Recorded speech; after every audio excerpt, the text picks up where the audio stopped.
How's it going, everyone? In today's video, I'm going to show you on how you can add a room. So the first thing that you want to do is to actually navigate through your project, and then you want to click on the to the option, because this is how we can actually add the room right here.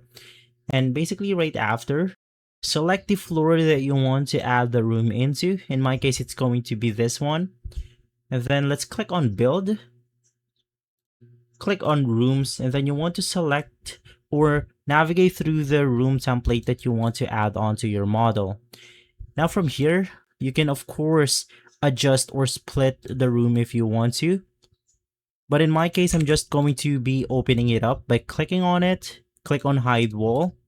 And simply right after, if we click on the 3D option, we can now see the division, and same thing with the room that we just created.